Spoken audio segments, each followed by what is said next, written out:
পৃথিবীটা এক বিশাল মঞ্চ, আর সকল পুরুষ ও নারী সেখানে কেবল অভিনেতা। তাদের শুরু আছে অন্তিম মুহূর্ত। একজন মানুষ তার জীবনে বহুরূপী চরিত্রে নিয়োজিত থাকে। তার জীবন সপ্তরঙে রঙিন হয়ে ওঠে। প্রথমে শিশুকাল, যখন সে দুধ পানের আকুল প্রার্থনায় উন্মাদ থাকে, আর দুধপান শেষে বিম্বিসায় ভাষায় মাতৃক্রোর। তারপর আসে শিষ্যত্ব বরণের পালা। ব্যাগ কাঁধে ধীরে ধীরে চলে হেঁটে, যেন শামু যেতে চায় না গুরুদুয়ারে। এরপর সে নাবালক হয়ে ওঠে প্রেমিক। অগ্নিদগ্ধ নিঃশ্বাসের দীর্ঘশ্বাস ফেলে কষ্টে ভরা গান গায় প্রেমিকের ভ্রু নিয়েই।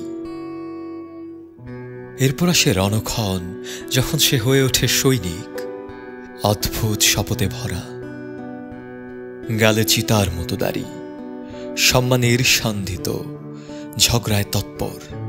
কবিতাকে হাতিয়ার করে খ্যাতি পেতে চায় কামানের মুখে ঝাঁপিয়েও। এরপর সে সৈনিক হয়ে ওঠে বিচারক। গোলগাল পেট, রোস্ট মুরগিতে ভরা তার থালা, কঠোর চোখে গোফ দাড়ি, ছাটার গম্ভীর ভঙ্গিতে, বুদ্ধিদীপ্ত প্রবাদে, বাস্তব কাহিনীতে পূর্ণ।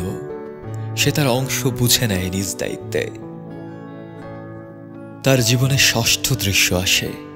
তখন সে খনিকায়, পায়ে চটি, পরনে ঝুলে পড়া পোশাক, নাকে চশমা, পাশে থলে।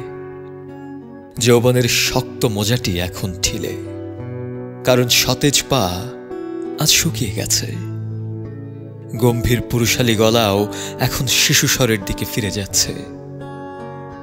যেভাবে মায়ের কোলে অস্পষ্ট শব্দ চয়ন করেছিল জীবনের প্রথমাংশে, ঠিক সেরকম।